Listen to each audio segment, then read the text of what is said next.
Are you a Unity dev looking to move into Unreal Engine 5?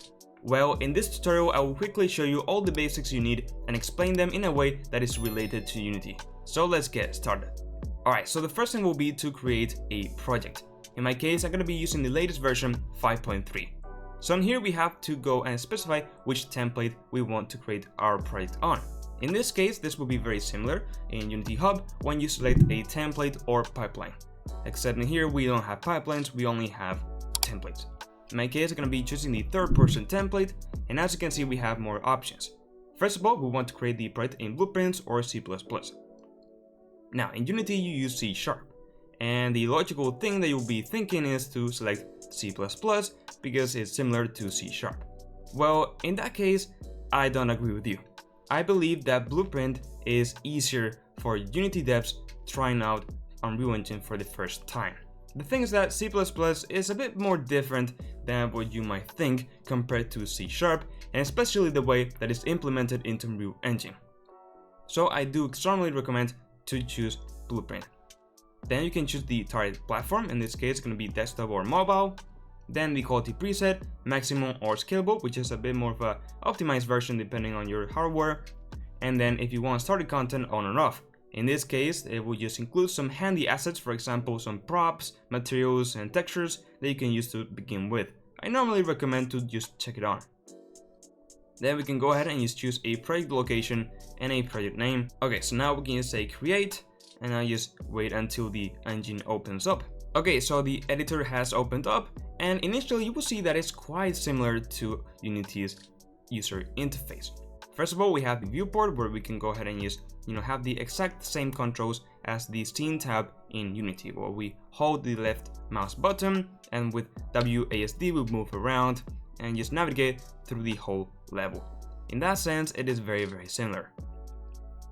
Then we have the outliner, which is basically the hierarchy, where you have all of the objects in the level, and we can go ahead and just select, for example, this object, and now we have another panel, which is the details panel, and this is exactly the same as the inspector in Unity, where we can see all of the parameters, properties, components, and everything about that object that we have selected in our level. Then we have the world settings, which is just a details panel for the whole level. Now in Unity we don't really have this. We have the lighting tab and navigation tab and all that stuff separately, but we don't have one united all settings, so in that sense in Unreal we have it a bit different. So in here we set up things as the game mode, all partition, and so on, but for now you don't really have to worry about that. Okay, so next up we will have the content browser. So if we go ahead and just hold Control and press space, we can open this up. And this is just like the project tab in Unity, where we have all of the folders and all of our blueprints, all of our textures, materials, whatever we have, static meshes, all that kind of stuff. Now one thing that I like to do is anchor it like we do in Unity, instead of just opening it and closing it with the Control Space keybind. So let's just go up into Window, Content Browser, and select the Content Browser 1. Now we can scale the tab and just anchor it down in here. Great, so now as you can see we have the same settings that we have to play our game. But the different thing is that we don't have a separate scene tab and then another one for our game tab. Directly when we press play, our level or scene tab viewport will change into our game viewport. And now if we press F8, we can eject from our player and navigate through our level. That's one different thing from Unity.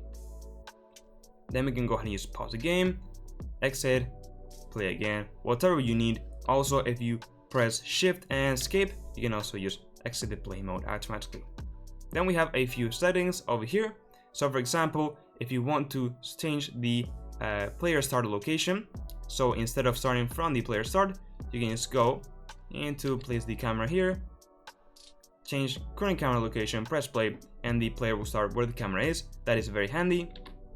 And another thing we could do is go just right click in a part of our level and just say play from here, and we can directly play from here. That's some handy stuff that Unity does not have. So let's go ahead and just put this back to player start, And now we also have more settings, as for example multiplayer options, which is really cool because unlike Unity, it is all integrated in the editor automatically. So we could put, for example, 2 players and this as play as client.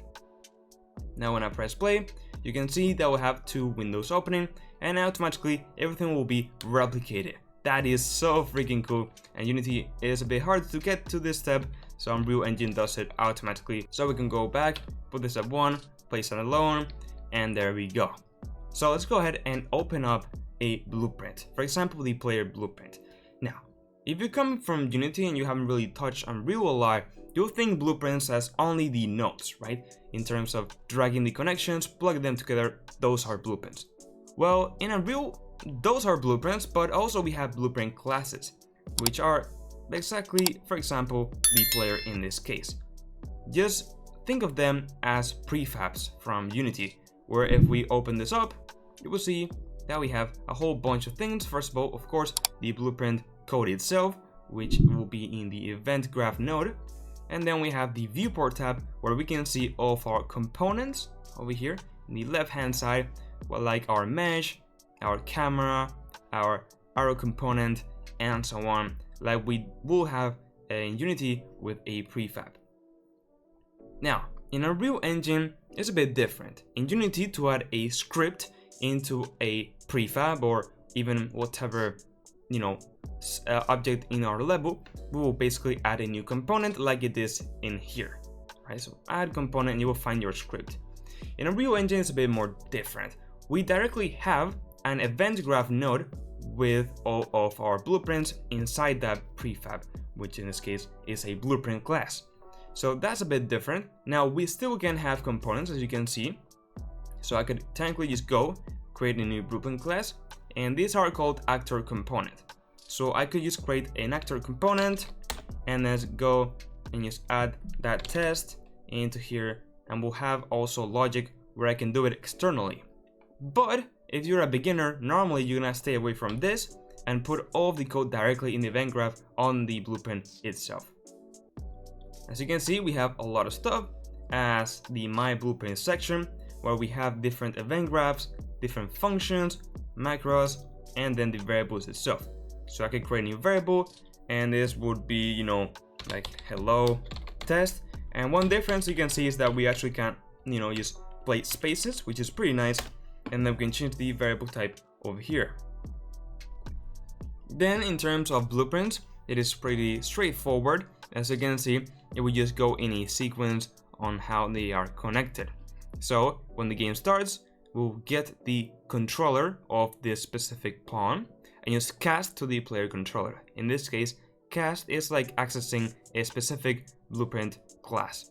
And then we are from there going and receiving a player controller and doing more things with it. In this case, adding the mapping context, which is just adding input. So if you see this, in the left hand side of nodes, we will always have our inputs. And then in the right hand of our nodes, we'll have our outputs. So from there, we could also create a function that will do something, and then we could call that function outside, so we have things a bit more organized, as you can see. In that sense, it is very similar to coding in C#, but of course in a different type of representation. So now let's make a quick thing, and it's just being able to activate and deactivate a flashlight. So in this case, what I want to do is create a new input. Now, we could create a new input, which is how we would in Unreal Engine. If we go, you can see that we have all the input asset actions in here created. But an easier way, just to get started, is to directly just type the F key over here and just find the key manually. So now when we press the F key, we could do something. In this case, for example, we could just print hello. Now you will see, as different from Unity, that we don't have a console tab. In this case, when we press play and press F, we would display them directly in the viewport in the left hand side, which is a bit more integrated into the viewport, we could say. Okay, so let's remove this, and now what I want to do when I press F is, in this case, activate a light. So what I can do is just go into my components and add a light component, in this case a spotlight.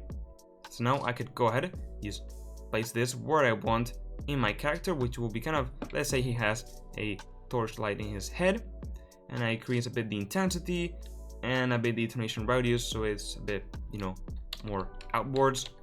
And then if I compile, you will see that I have this light. So by default, let's make that is disabled, so I can just go and make visible and take this. So now by default, when you play the game, it's not active. And then as simple, I will just go here, when I press F, get the spotlight, set visibility to be true. As simple as that. If I go here, press F, I activate it. You see that it's pretty much the same logic that we have in Unity, but in nodes. Another thing that we could do is go ahead and use this very handy node, which is the flip-flop. So every time it goes into this node, first of all, it will go through the A pin, and the second time it will go through the B pin. So now I could disable the visibility, and I could enable and disable this torch, as you can see. So that should be it to get started with Unreal Engine. If you found this video helpful, I would really appreciate if you could like the video and subscribe to my channel. My whole Unreal Engine channel is dedicated to Unreal Engine 5 videos and tutorials, and I will be linking one of my tops in the description so you can check them out to learn more. With that said, check out my Patreon and YouTube members, join my Discord server, follow me on my socials, and now yes, with all that said, bye bye.